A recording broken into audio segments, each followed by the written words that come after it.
네, 안녕하십니까? 그 형제자매들은 그 음식을 이렇게 드실 때 뷔페를 좋아하십니까? 아니면은 한 가지 맛있는 반찬이라도 한 가지 맛있는 반찬을 딱 준비해가지고 먹을 때 어떤 것이 더 어떤 음식이 더 좋던가요?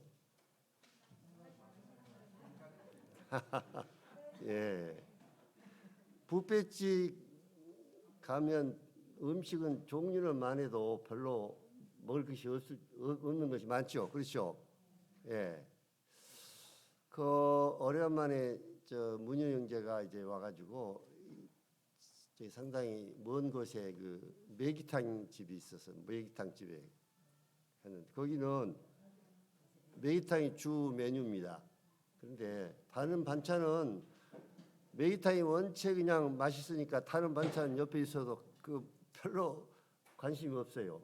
한 가지 그 매기탕이 맛있으니까 그것만 먹으면 그냥 흡족합니다. 다른 반찬은 별로 관심이 없고, 예, 그래서 이 주제별 설교와 이 강의 설교, 이 강의 설교를 준비해 보니까 이 주제별 설교는 방금 한 가지 맛있는 거, 그 매기탕처럼 그냥 맛있게 해서 딱 한 가지라도 이렇게 대접하면 그 맛있는 거 한 가지만 먹어도 그냥 흡족하잖아요. 그렇죠? 그런데 이 강의 설교는 마치 이 뷔페와 같은 것 같아요. 뷔페.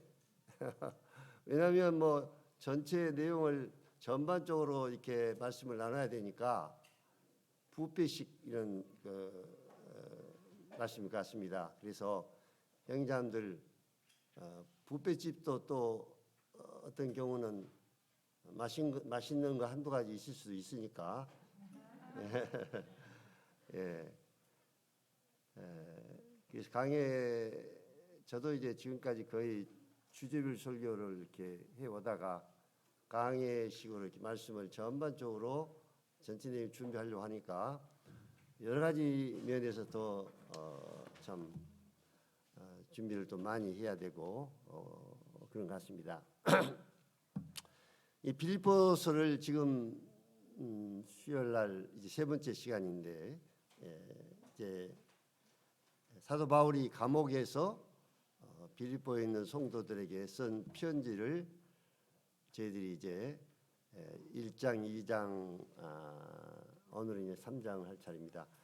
그래서 1장을 이제 제가 한번 말씀을 살펴보면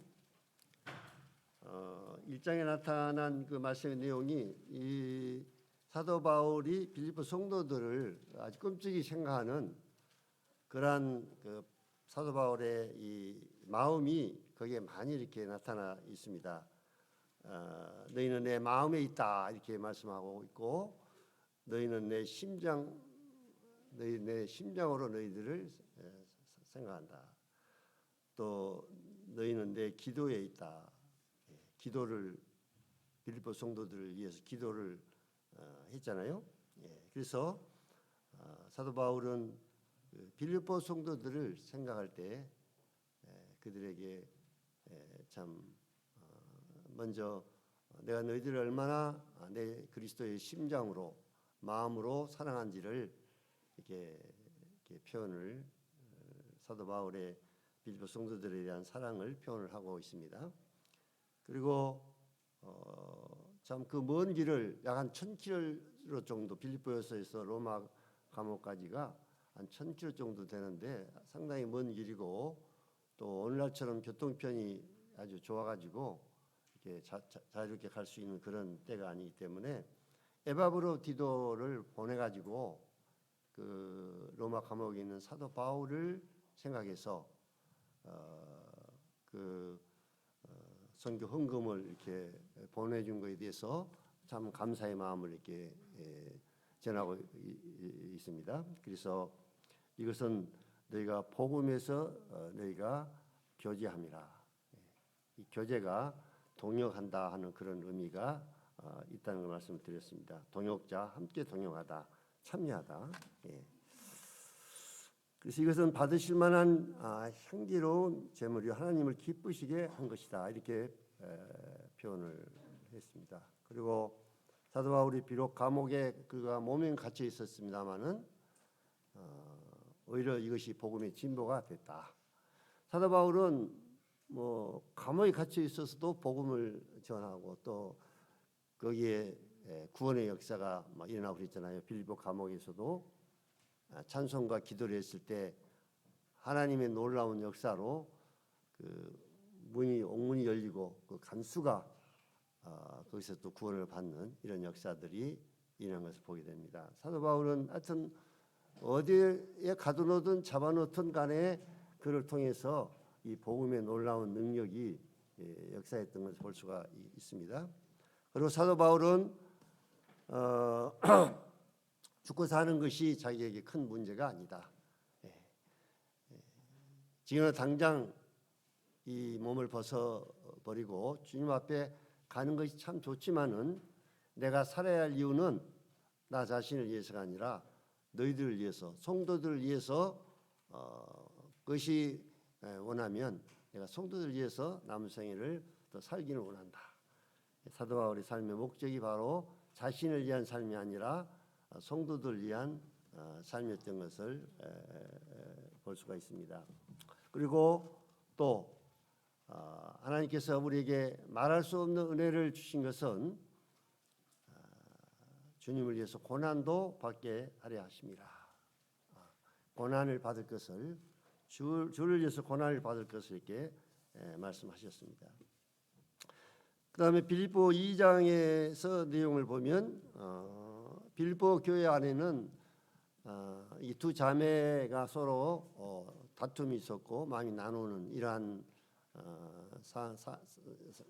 사연들이 있어서 빌립보 교회에 이 부분을 사도 바울이 참 생각하면서 한 두 자매 간에 서로 의합하지 못하고 다툼이 있었던 그것이 사도 바울이 볼 때는 상당히 큰 문제를 봤습니다. 그래서 이 서신서에 언급을 했는데 왜냐하면 사탄이 이 작은 불화, 작은 성도들 간의 다툼, 하나님이 못한 이런 것들을 사탄이 역사하면 이제 하나님의 교회에 큰 문제가 발생하게 되고 또 교회가 분열이 되고 나눠지고 이런 일들이 사탄의 역사를 일어날 수 있기 때문에 마음을 같이 하고 같은 사랑을 가지고 뜻을 합하여 한 마음을 품고 다툼이나 허용으로 하지 말고 겸손한 마음으로 자기보다 남을 더 낫게 여기라.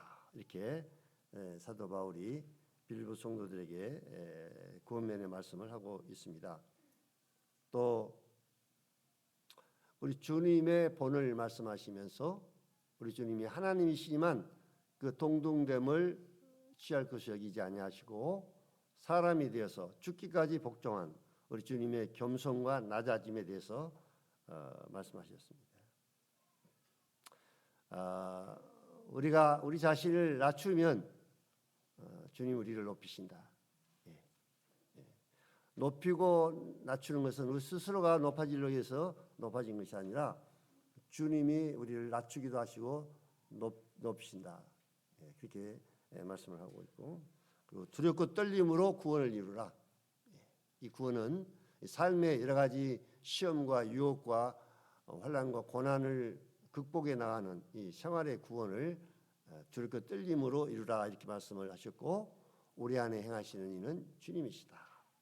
또 관제와 같이 빌립보 성도들에게 그들의 헌신 위에 내 자신의 모든 것을 내어 쏟아 부은다 할지라도 그것을 내가 원하는 바다 이렇게 말씀하셨고 디모데와 에바브로우 디도의 본을 이제 본을 받으라 이렇게 두 성도의 이름을 언급하면서 그들의 믿음을 본받을 것을 사도 바울이 빌립보 성도들에게 말씀을 하셨습니다.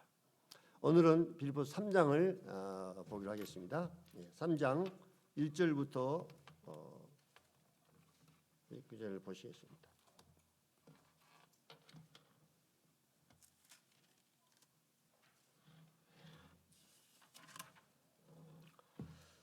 끝으로 나의 형제들아 주 안에서 기뻐하라. 너에게 같은 말을 쓰는 것이 내게는 수고로움이 없고 너에게는 안전하니라. 개들을 삼가고 행하는 자들을 삼가고 몸을 상해하는 일을 삼가라. 하나님이 성령으로 봉사하며 그리스도 예수로 자랑하고 육체를 신뢰하지 아니하는 우리가 곧 할례파라. 그러나 나도 육체를 신뢰할 만하며 만일 누구든지 다른 이가 육체를 신뢰할 것이 있는 줄로 생각하면 나는 더욱 그러하리니 나는 8일 만에 할례를 받고 이스라엘 족속이요 베냐민 지파요 히브리인 중에 히브리인이요 율법으로는 바리새인이요 열심으로는 교회를 박해하고 율법으로는 흠이 없는 자라. 그러나 무엇이든지 내게 유익하던 것을 내가 그리스도를 위하여 다 해로 여길 뿐더러 또한 모든 것을 해로 여김은 내 주 그리스도 예수를 아는 지식이 가장 고상하기 때문이라. 내가 그를 위하여 모든 것을 잃어버리고 배설물로 여김은 그리스도를 얻고 그 안에서 발견되려 함이니 내가 가진 은은 율법에서 난 것이 아니요 오직 그리스도를 믿음으로 말미암은 것이니 곧 믿음으로 하나님께로부터 난 의라. 여기까지 보겠습니다. 사도 바울은 여기서 주 안에서 기뻐하라 이렇게 기뻐할 것을 말씀을 하고 있습니다.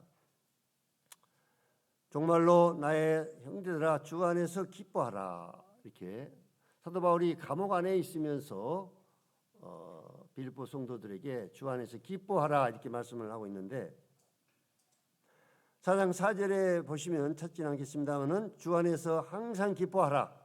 내가 다시 말하노니 기뻐하라 이렇게 기뻐하라고 이렇게 말씀을 하셨습니다. 빌립보서에 나타난 이 사도 바울의 이 기쁨이라고 하는 이 단어를 참 이렇게 많이 사용을 하고 있습니다. 전반적으로 1장부터 4장까지에 보면 기쁨이라는 단어가 참 많이 나옵니다. 사도 바울이. 그러면 사도 바울이 어떤 면에서 이 기뻐했는가를 우리가 한번 살펴보면요. 사도 바울은 빌립보 성도들을 생각하며 기뻐했습니다. 성도들을 생각하면서 내가 너희들을 생각하며 기쁨으로 항상 간구하였다. 성도들이 사도 바울에게 큰 기쁨이 됐다는 것입니다. 그 다음에 복음이 전파된다는 소식을 듣고 기뻐했습니다. 예모로 하나 참으로 하나 무슨 방도로 하든지 전파되는 것은 그리스도 예수니 이로써 내가 기뻐하고 또한 기뻐하노라. 이 복음이 전파되는 것을 사도 바울은 그것을 듣고 기뻐한다. 그러니까 우리가 무엇으로 기뻐했느냐, 사도 바울이 무엇을 기뻐했는가를 말씀 통해서 살펴보면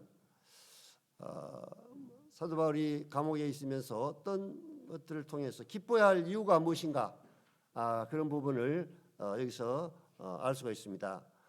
또 각각 자기 일을 돌아볼 뿐더러 또한 각각 다른 사람들의 일을 돌아보아 나의 기쁨을 충만케 하라. 성도들을 잘 돌아보는 이 성도들에 대한 관심, 그것을 사도 바울은 또 나의 기쁨을 충만케 하라. 다른 사람의 일을 돌아보아 나의 기쁨을 충만케 하라 이렇게 말씀하셨고요. 또 자신을 빌립보 성도들에게 관제로 드릴지라도 나는 기뻐하고 너희 무리와 함께 기뻐하리니 이와 같이 너희도 기뻐하고 나와 함께 기뻐하라.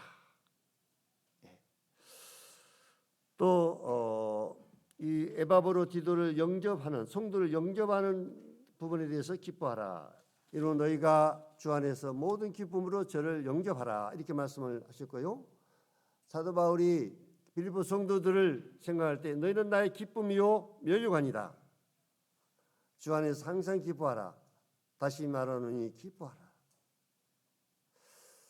자, 전반적으로 사도 바울이 기뻐한 내용을 보면요, 특별히 성도들을 생각하면서 기뻐한 것 같습니다. 성도들. 자, 사랑하는 형제님들은 어떻습니까? 여러분의 기쁨은 무엇입니까? 기뻐해야 될 무엇입니까? 네. 정말 존귀한 성도들을 생각하고 성도들 때문에 기뻐하십니까? 사도 바울은 너희는 나의 기쁨이요 멸관이다 이렇게 말씀하고 있습니다. 빌립보 성도들을 생각할 때 감옥에 갇혀 있었습니다마는 사도 바울은 그것이 큰 기쁨이었습니다. 예. 그리고 전체 내용을 이렇게 보면 기쁨을 말하면서 주 안에서 항상 기뻐하라 이렇게 주 안에서 기뻐하라고 말씀하셨는데요.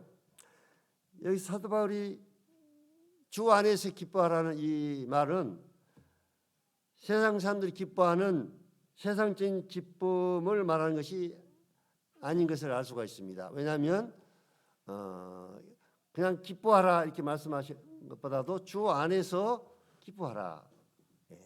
그러니까 우리가 구원받은 우리 그리스도인들만이 기뻐할 수 있는 그런 기쁨이 우리에게 있다는 것입니다. 사실상 사도 바울은 인간적으로 생각한다면 그는 기뻐해야 될 환경적으로나 어떤 다른 이유로 기뻐해야 될 이런 사람이 아닙니다. 그렇죠? 그런 처도 없고 자식도 없고 또 몸에는 그치지 않는 이 병이 있어가지고 늘 그 병이 자기를 괴롭혔습니다. 이것을 위해서 주님 앞에 3번이나 간구했지만 내 은혜가 내게 주가다. 하나님께서 사도 바울에게 그 지긋지긋한 고통을 당하는 그 병마저도 가져가지 않고 그 몸 안에 그 병을 가지고 있었어요. 그러면 환경적으로 생각해 봅시다. 몸은 감옥에 갇혀 있어요. 그렇죠? 감옥의 환경이 뭐 우리나라 형무소처럼 좋았겠습니까? 그때 당시에 이 로마의 감옥이.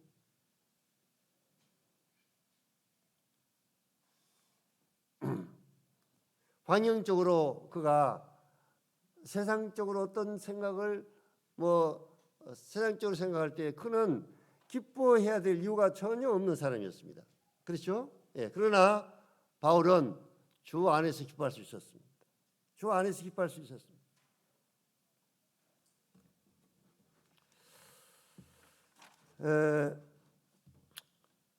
성도들을 특별히 생각하면서 그는 기뻐했고 복음이 증거되어진다는 이 소식을 들으면서 기뻐하고 내가 또 기뻐한다.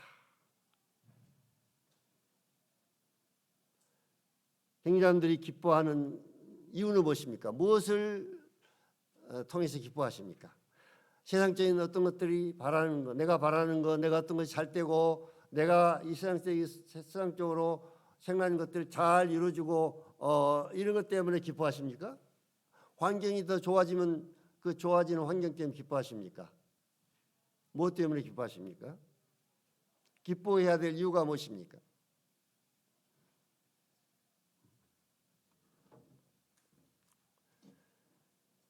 하박국의 기도의 내용을 우리 형제님 잘 아십니다마는 비록 무화과 나무가 무성치 못하며 포도나무에 열매가 없으며 감람나무에 소출이 없으며 밭에 식물이 없으며 우리의 양이 없으며 외양간에 소가 없을지라도 나는 여호와를 인하여 즐거워하며 나의 구원의 하나님을 인하여 기뻐하리라.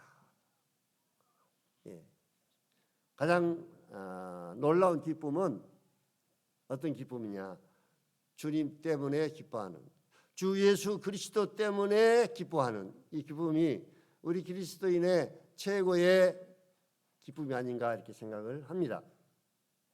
주님으로부터 받은 은혜와 축복들이 많이 있습니다. 그러나 그것보다도 주님이 주신 선물로 기뻐하는 것보다도 우리 주님 자신으로 기뻐하는, 우리 주님 때문에 기뻐하는 이 기쁨이 그리스도인의 최고의 기쁨이라고 생각합니다. 제가 이분의 그 간증을 자주 이렇게 책을 통해서 읽어봤습니다만은 루마니아 공산화됐을 때 루마니아에 있어서 그 리차드 범블랜드라고 하는 분이 루마니아에서 복음을 전하다가 그때 루마니아가 공산화돼가지고 복음을 전한 자들은 잡아가지고 인간 이하의 그런 고문을 하고 참 이 복음을 전하다가 감옥에 갇혀서 사도 바울은 참으로 극심한 고문과 많은 어려움을 당했습니다. 그는 14년 동안 감옥에 갇혀 있었고 또 빛이 전혀 들어오지 않는 특별한 감옥, 거기는 어둠뿐이고 그런 이 독방에 갇혀 있었습니다. 자, 그러면 그런 독방에 갇혀 있으면 무엇으로 기뻐할 수 있겠습니까? 이 리차드 범블란드 형제님이요. 그런데 그런 그 책에서 뭐라고 표현했냐면요, 그 독방 안에서 춤을 덩실덩실 추면서 기뻐했다고 이렇게 기록이 되어 있습니다. 감옥 안에서 그 독방에서 춤을 덩실덩실 추면서 기뻐한 거예요. 무엇 때문에 기뻐했겠습니까? 주님 때문에. 주님 때문에 감당할 수 없는 기쁨 때문에 감당할 수 없어서 감방 안에서 춤을 덩실덩실 추었던 것입니다. 주님 때문에 우리는 기뻐할 수 있다는 것입니다. 어떤 환경이나 어떤 어려운 환경이 우리에게 닥친다 할지라도 그 환경을 초월해서 우리는 주 안에서 우리 주님 때문에 참으로 기뻐하는 삶을 살 수가 있다는 것입니다. 이것이 그리스도인들이 세상 사람들과 다른 특별한 다른 점이죠. 여기 2절을 보시면 개들을 삼가하고 행하는 자들을 삼가하고 몸을 상하는 일을 삼가하라 해서 개들이라고 표현했는데요.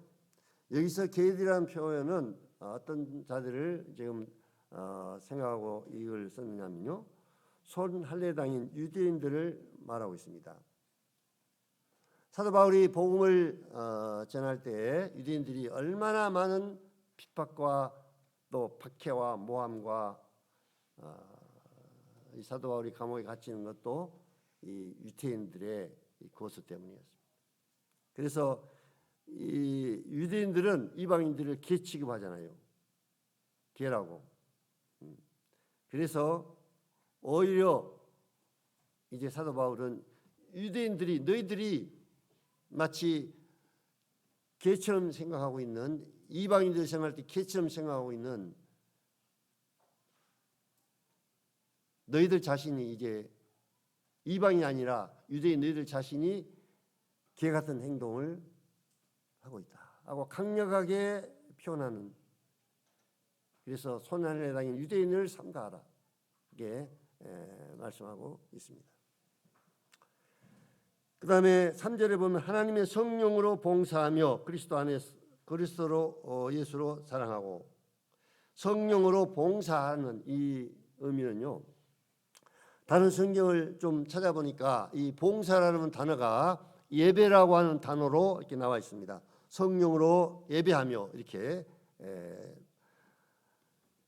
공동 번역이나 새 번역, 킹 제임스 번역을 보면 여기서 봉사라는 단어가 워십, 예배라고 하는 단어로 나오고 있습니다. 그러니까 성령으로 예배를 드리기 위해서 말씀하고 있는데, 동북교회가 드리는 우리가 예배에 대해서 형제자매들, 이 예배는 온전히 성령님께서 예배를 처음부터 끝까지 주관하고 인도하고 성령님의 감동하심으로 드려지는 예배가 되어져야 되는 것입니다. 그래서 성부 하나님과 성자 하나님을 영화롭게 하신 분이 성령 하나님이기 때문에 성령님께서 성부 하나님과 성자 하나님을 영화롭게 할 수 있도록 이 성령님께서 예배를 처음부터 끝까지 주관하고 인도하고 성도의 마음을 감동시켜서 이러한 참 합당한 예배를 드리도록 우리가 기도를 이렇게 드리고 있습니다. 거의 매일매일 예배에 대한 기도를 드리고 있는데요, 예배를 생각할 때마다 온전히 성령께서 이 예배를 주관하고 인도해야 된다.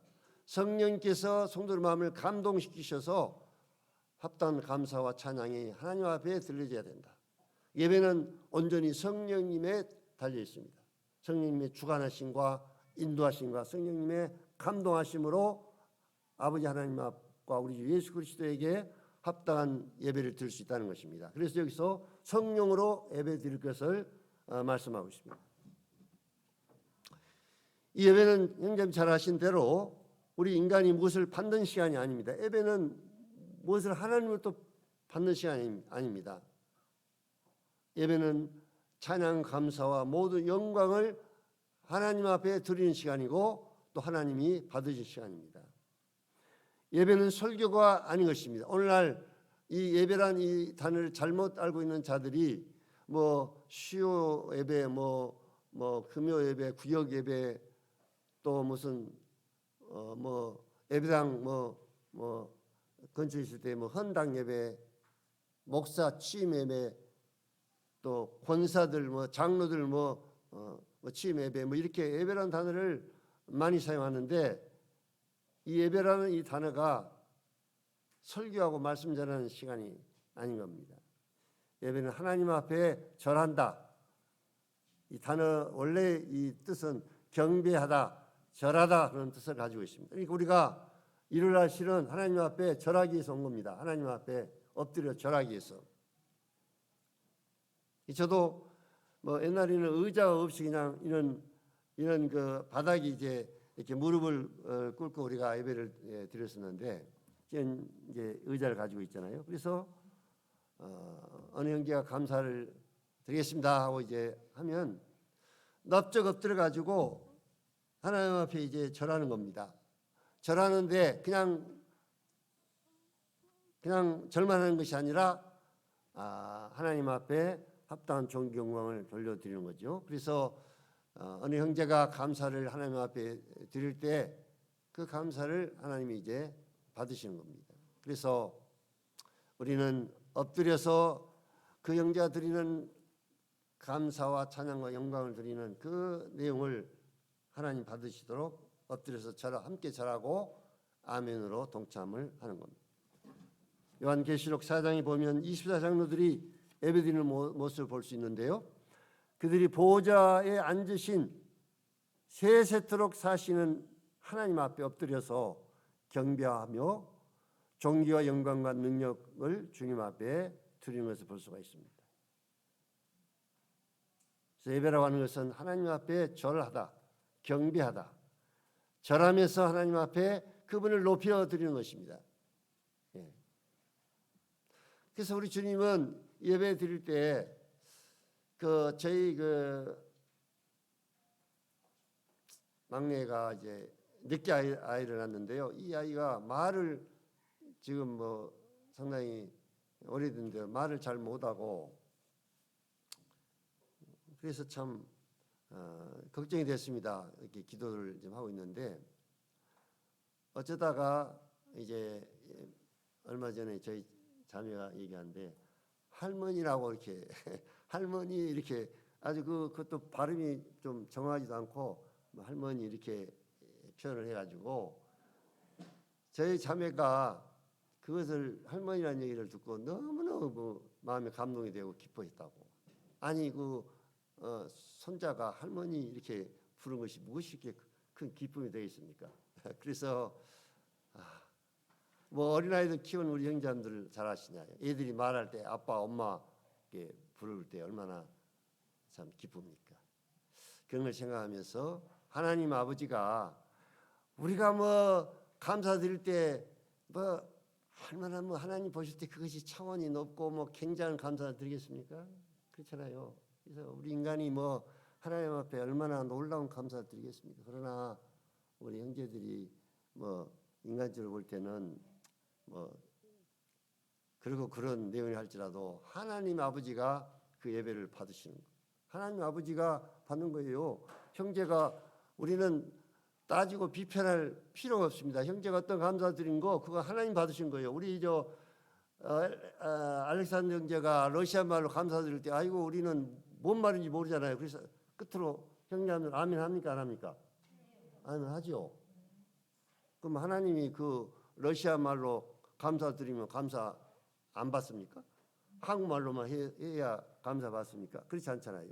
그 형제의 러시아 말로 드리는 감사를 하나님이 받으신 거예요. 예, 기뻐 받으신 겁니다.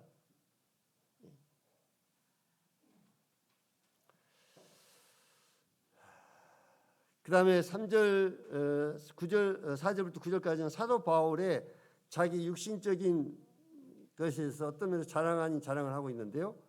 자기는 8일 만에 할례를 받고 이스라엘 족속이요 베냐민 지파요 히브리인 중에 히브리인이요 율법으로는 바리새인이요 교회를 핍박자였다. 율법으로는 흠이 없는 자였다. 이렇게 자신을 이제 사도 바울이 얘기를 하면서 결국은 이제 결론적으로 뭐라냐면 이런 모든 것들을 자기가 자랑할 수 있는 그런 인간적인 배경이라든지 모든 것들을 배설물로 여긴다. 이렇게 말씀하고 있습니다. 배설물로 여긴다.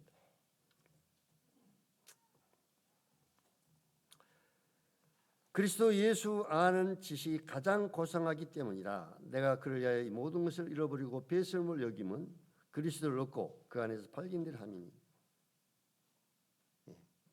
사도 바울이 자랑할 수 있는 어떤 자기의 어떤 가문이나 어떤 배경이나 어떤 것, 인간적 어떤 것들을 사도 바울은 다 그것은 다 배설물로 여긴다. 자랑할 것 없다. 그리스도 아는 지식이 가장 고상한 거다. 우리 주님을 얻고 내가 주님을 얻고 이 모든 것을 배설물로 여긴다 이렇게 말하고 있습니다. 우리가 사람을 평가할 때 또 판단할 때 그 가치, 인간의 가치에 대한 올바른 가치 판단이 중요합니다. 세상 사람들은 사람들을 볼 때 외모나 재산이나 소유나 학문, 명예, 그들이 가지고 있는 부나 그들이 가지고 있는 세상적 어떤 것들을 보고 인간을 판단합니다. 조그만 소형차 타고 다니는 사람보다도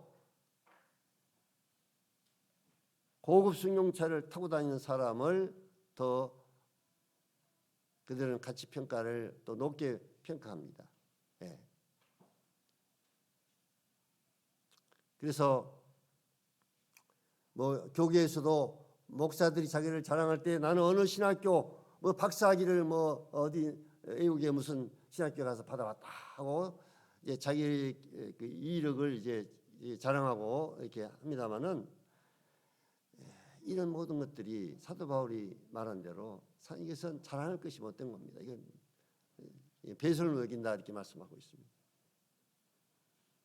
우리 그리스도인들이 세상 사람들처럼 자기가 가진 소유, 재산, 학문, 명예 이런 것을 가지고 자랑할 수가 있겠습니까? 전에 한번 이런 부분에 말씀을 드린 적이 있습니다만 사람을 예모로 판단하는 것은 이 세 부분에 대해서 죄를 범한 겁니다. 세 부분. 첫째는 그 인간을 창조하신 하나님의 형상으로 창조하신 그 인간을 가장 독특하고 하나님이 유일무이한 인간, 지금 70억이라는 인류 가운데서 저와 똑같은 인간은 한 사람도 없습니다. 유일무이한 그 한 사람을 창조한 그 창조자를 멸시한 겁니다. 그 사람을 함부로 예모로 판단하는 것은 또 두 번째로는 그 아이를 낳아서 얼마나 많은 수고와 헌신과 정말 아이를 한 사람을 키우기 위해서 얼마나 많은 희생을 치릅니까? 특히 우리 어머니들은 아이들을 낳아서 키우는데 얼마나 많은 희생과 대가를 치릅니까? 얼마나 자식이 나에게는 존귀하고 귀한 자식입니까? 그런데 내가 나와서 키우고 기르고 정말 이렇게 못한 자식을 갖다가 다른 사람이 예물로 함부로 평가하고 판단한다는 것은 그 부모에 대한 죄가 되는 것입니다. 첫째는 하나님에 대한 죄, 두 번째 그 아이를 낳아서 기른 부모에 대한 죄, 또 세 번째는 그 사람 자신에 대한 죄인 것입니다. 그래서 예물로 판단하지 마라, 함부로 판하지 마라. 이렇게 말씀하고 있습니다.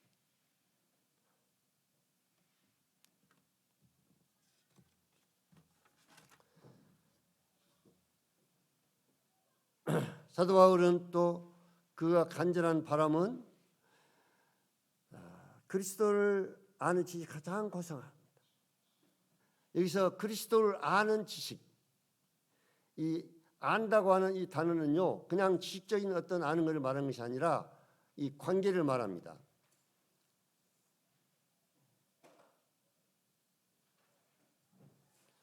그 창세기 보면 아벨이 그 아내와 이제 동침한 것을 영어 성경을 보니까 아벨이 그 아내를 알았다 이렇게 표현을 하더라고요. 니우라고 이렇게.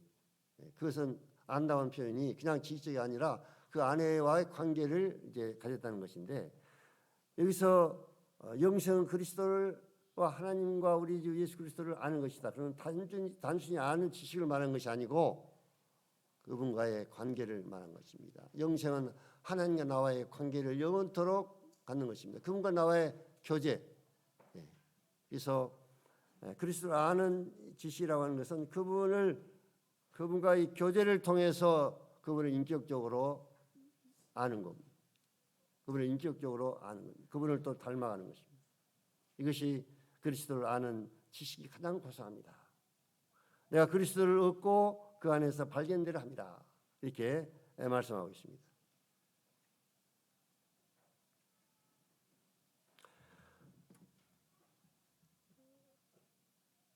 이 장 3장 9절부터 16절 보시면요.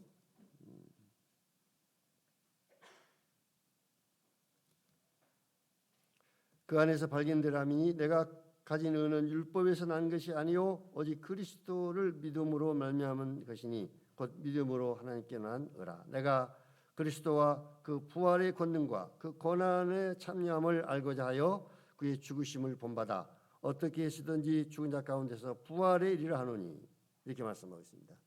그는 우리 주님의 그 부활의 권능, 또 우리 주님의 고난의 참여, 내가 그 죽으심을 본받고 싶다. 그리스도와 같은 삶을 살고 싶다. 그분의 고난에 참여하고 그분의 이 부활의 능력이 얼마나 놀라운 능력인가를 그 부활의 능력에 자기가 참여하고 싶다. 이렇게 말씀하고 있습니다. 14절 보겠습니다. 13절부터 형제들아 나는 아직 잡은 줄로 여기지 아니하고 오직 한 일 즉 뒤에 있는 것을 잊어버리고 앞에 있는 것을 잡으려고 표대를 향하여 그리스도 예수 안에서 하나님 위에서 부르신 부름의 상을 위하여 달려가노니. 이 사도 바울은 과거의 모든 업적들은 자기가 얼마나 주님을 잘 섬기고 얼마나 주님을 위해서 많은 일들을 했고 이 모든 헌신들을 또 그런 모든 업적들을 이제 다 잊어버리고 이제 뒤에 것을 다 잊어버리고 앞을 향해서 표대를 향해서 이제 달려간다 이렇게 말씀하고 있습니다.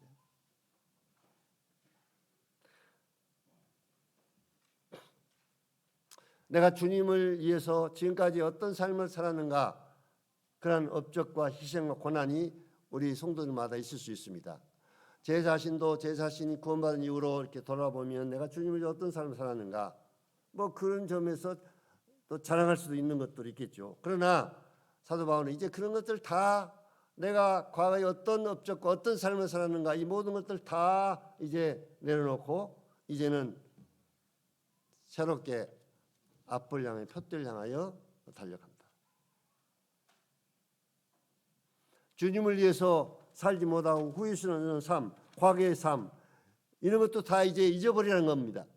과거에 내가 어떤 삶을 살았느냐 거기에 얽매이지 말고 그런 것들 다 이제 잊어버리고 중요한 것은 현재 지금 앞을 향하여 표대를 향하여 이제 다시 달려가야 된다는 그런 말씀입니다.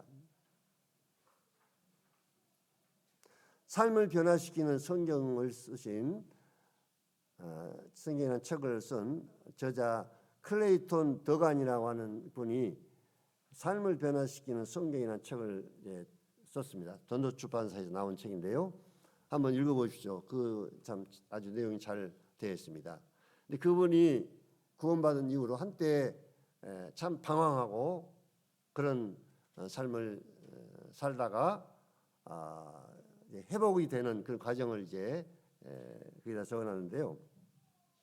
제가 읽어드리겠습니다. 한때 세상을 사랑하며 세상에 빠져 살았었는데 그가 표현하기를 나는 쓰레기 더미에 앉아 있는 기분이었고 모든 것이 끝나버렸다고 말할 정도로 그런 삶을 살았고 하나님께서 그를 다루셔서 낮아진 상태에 참 있었을 때였습니다. 근데 그가 참 구원받고 이렇게 한때는 이렇게 주님의 열심을 내다가 세상에 빠져서 이렇게 살았는데 요나가 하나님의 부르심을 받던 요나가 하나님의 뜻을 거역하고 도망갔잖아요. 예, 도망갔었습니다. 요나가. 그런데 요나에게 하나님께서 여호와의 말씀이 두 번째 요나에게 임하니라. 이 말씀을 통해서 그가 이제 회복을 받은 겁니다. 하나님께서 하나님 뜻을 버리고 도망갔던 이 요나에게도 하나님께서 다시 한 번 더 기회를 주셨구나. 요나 여호와의 말씀이 두 번째 요나에게 임하니라. 그래서 이 형제가 이 말씀을 통해서 정신을 바짝 차려서 하나님께서 나를 포기하지 않으시구나. 그래서 이 형제가 다시 일어나서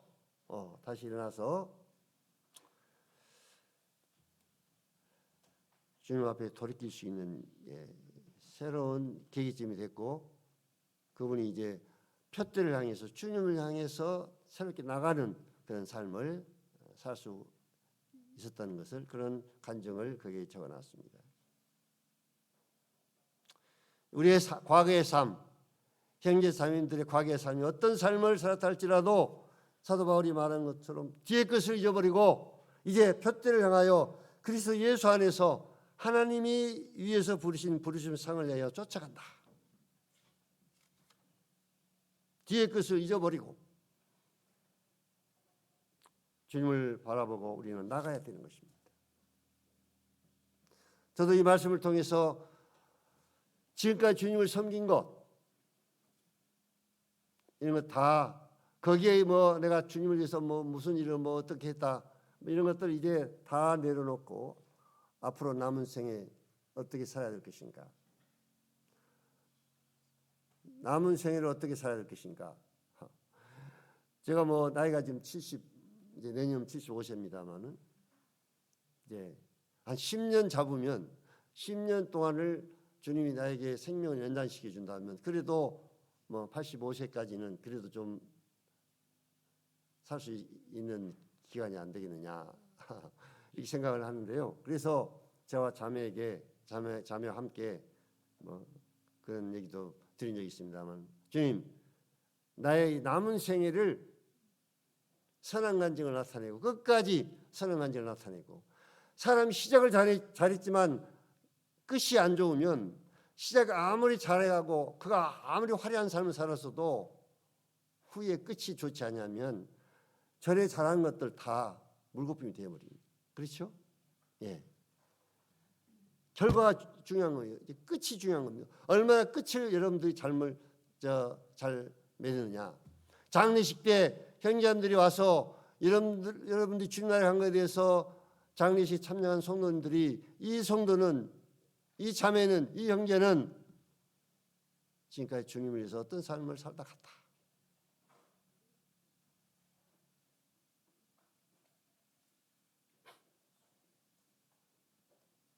그래서 이제 지금부터 형제자매들이 남은 생에 하나님 나에게 이 귀한 이 생명을 연장시켜 주시고 주님을 섬길 수 있는 이 모든 이 생명을 연장시켜 주는 이것이 얼마나 놀라운 은혜입니까? 그 은혜를 쳐버리지 마시기 바랍니다. 이제 앞으로가 중요합니다. 푯대를 향해서 이제 나가야 됩니다. 얼마 전에 어떤 형제님이 자기 아내가 암 수술을 이제 받아가지고 이렇게 이제 수술 후에 또 수술이 어떻게 잘못돼가지고 제2차 수술을 받아가지고 한 번 수술 받은 것도 너무너무 힘들었는데 뭘 이게 잘못했는가 무엇이 음식을 먹으면 못이 또 막 이 장에서 새고 막 이래가지고 또 2차 수술을 받아가지고 너무너무 힘들었는데 이제 그 과정을 통과하고 이제 퇴원하면서 뭐라 했냐면 이제가 두 발로 이렇게 서 있는 것만 해도 이것이 참 기적이다 그런 표현이 있어요. 두 발로 서 있는 거, 두 발로 서서 걸어다니는 것만 해도 기적이다. 여러분 두 발로 서지 못하고 지금 휠체어에 앉아서 침대에 누워서 꼼짝 못하고 있는 사람들이 얼마나 많은지 아십니까? 여러분들 두 발로 내가 설 수 있는 것, 그 형제가 그렇게 표현해 있어요. 하나님 기적이다. 두 발로 서서 주님이 여러분들이 주신 건강과 기회를 어떻게 사용하시겠습니까? 이제 앞으로 표들을 향하여 과거에 똑같은 그런 삶을 살아야 되겠습니까?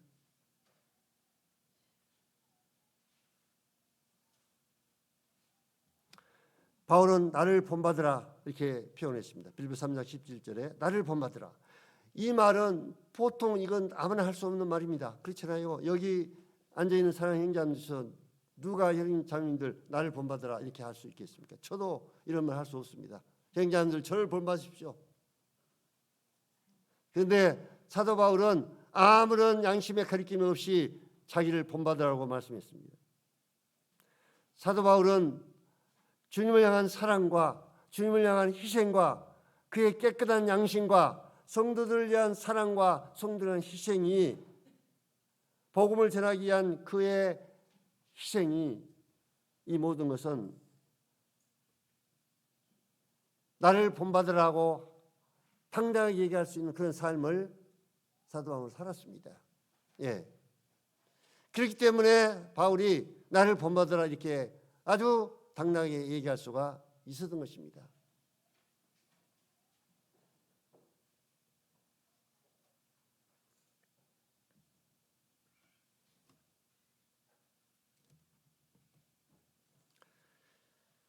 (18절을) 보시면 내가 여러분들에게 말하였거니와 이제도 눈물을 흘리며 말하니 여러 사람들이 그리스도의 십자가의 원수로 행하느니라. 그들의 마침은 멸망이요 그들의 신은 배요 그들의 영광은 그들의 부끄러움에 있고 땅의 일을 생각한 자니라. 예. 사도 바울이 생각할 때 이 십자가의 원수로 행하는 자들, 사도 바울이 복음을 전하실 때 복음을 회방하고 복음을 반대하고 이런 유대주의의 거짓 교사들과 또 이 거짓 교사들 이런 자들을 지금 말하고 있는 것이 아닌가. 예. 복음을 반대하고 복음을 회방하고 그런 자들 얼마나 많이 있었습니까? 사도 바울이 복음을 전했을 때. 사도 바울은 끊임없는 많은 대적자들이 있었습니다. 사도 바울을 대적하는 끊임없는 대적자들이 있었습니다.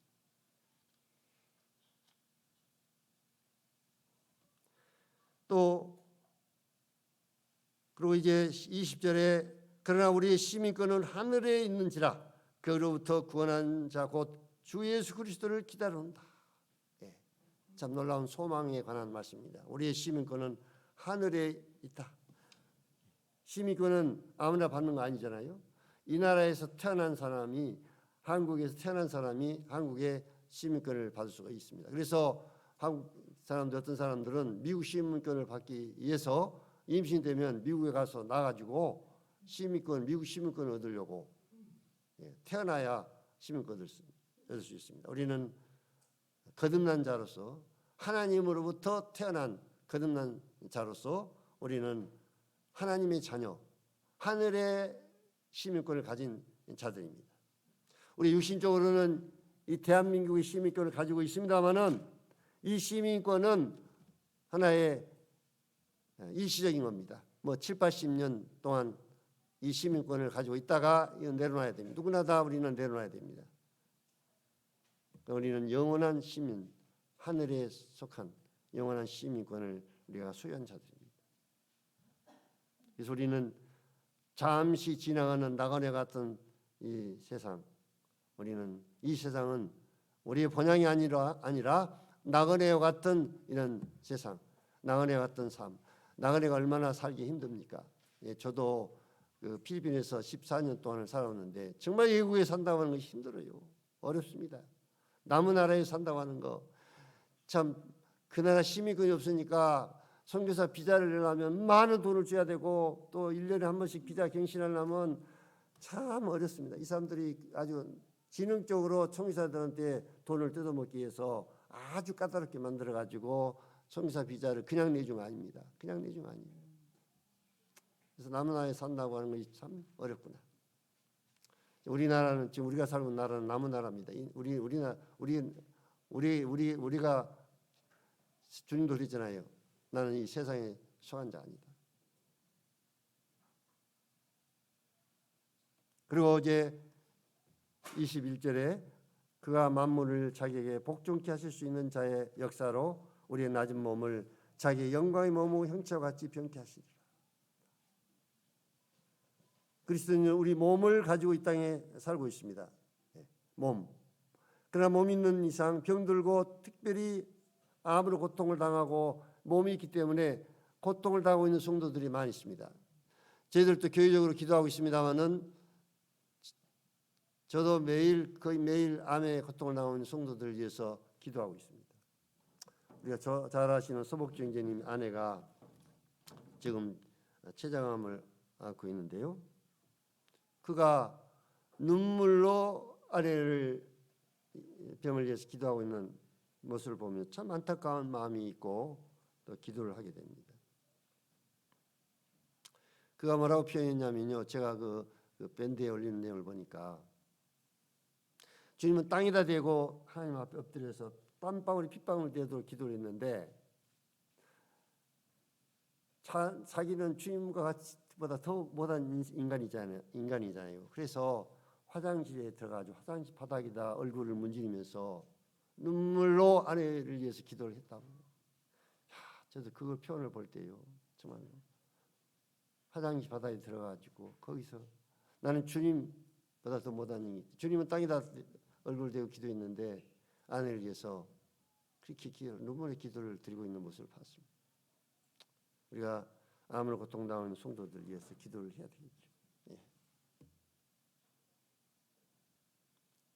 이러한 고통받는 이 몸을 이제 우리는 벗어버리고 주님의 공중에 오면 주님 같은 몸으로 우리가 변화돼서 새로운 몸을 입게 된다.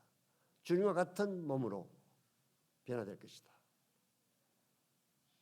고린도서 15장에 찾지 않겠습니다만 죽은 자의 부활도 이와 같으니 썩을 것을 심고 썩지 않을 것으로 다시 살며 욕된 것으로 심고 영광스러운 것으로 다시 살며 약한 것으로 심고 강한 것으로 다시 살며 육의 몸으로 심고 신령한 몸으로 다시 사나니 육의 몸이 있은즉 신령한 몸이 있느니라.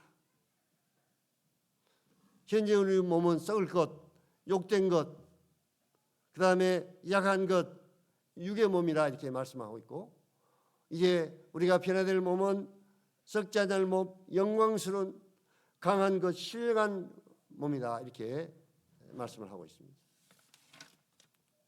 사도 바울은 몸을 가지고 있었기 때문에 그 몸을 통해서 오는 병의 끊이지 않는 고통과 감옥에 갇혀 있는 가운데 그가 얼마나 그 몸에서 해방을 받고 자유함을 받기를 원했겠습니까? 그 모든 고통을 다 벗어버리고. 그래서 우리는 이제 잠깐 후면 주님 오시면 우리 몸이 변화되어 주님과 같은 영광스러운 몸으로 시간과 공간의 제한을 받지 아니하는 그런 몸으로 우리는 변화를 받게 될 것이다.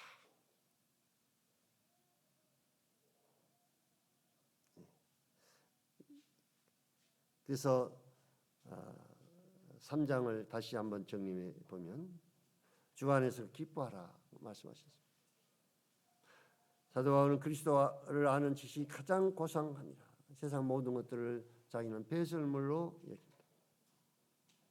예수 그리스도의 삶을 자기는 삶을 본받고 싶다. 예수님과 같이 자기도 그런 삶을 살기를 원한다. 그의 죽음을 통한 희생, 그의 부활의 능력에 정말 참여하기를 원한다. 그리고 뒤의 것을 잃어버리고 이제 앞을 향해서 표대를 향해서 내가 지금까지 주님을 위해서 놀라운 삶을 살았지만 그것은 이제 다 잊어버린다.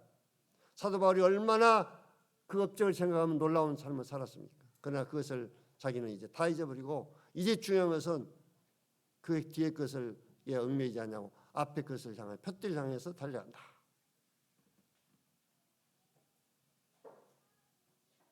사도 바울은 자신을 본받으라고 말씀했습니다. 사도 바울이 주님을 향한 사랑, 주님을 향한 희생, 성도를 향한 사랑과 성도를 향한 희생, 깨끗한 양심, 복음을 위해서 그가 얼마나 많은 희생을 했는가. 사도 바울 같은 삶을 본받으라. 나를 본받으라. 사도 바울이 이렇게 말씀했습니다. 그리고 우리의 시민권은 하늘에 있다.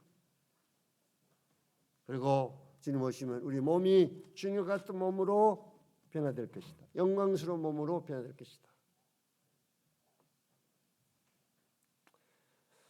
그 말씀을 이렇게 하면서 3장을 이제 마무리를 하고 있습니다. 그래서 다음 주에는 또 4장을 살펴보기로 하겠습니다. 잠깐 기도하겠습니다. 하나님 아버지 감사합니다. 사도 바울이 빌립보 성도들에게 참 보낸 서신을 통해서 저희들이 많은 교훈과 각성과 도전을 받게 됩니다. 오늘 말씀을 저희들이 들었습니다. 성령님께서 이 말씀이 사랑하는 형제자매들 삶을 새롭게 하고 또 변화시키고 성령님께서 역사하셔서 각각 성도들 심령 속에 깨닫게 하시고 교훈을 주시고 각성시켜 주시고 성령님의 역사하심으로 저희의 삶이 변화를 받을 수 있도록 이 말씀을 통해서 성령님께서 저희들을 변화시켜 주시고 또 성령님께서 저희들 마음에 새 마음을 주십시오. 사도 바울이 고백한 것처럼 이제 뒤의 것을 잊어버리고 저희들이 푯대를 향해서 주님을 바라보고 나아갈 수 있도록 은혜를 베풀어 주시옵소서. 이 모두를 주 예수 그리스도 이름으로 기도를 드리옵나이다.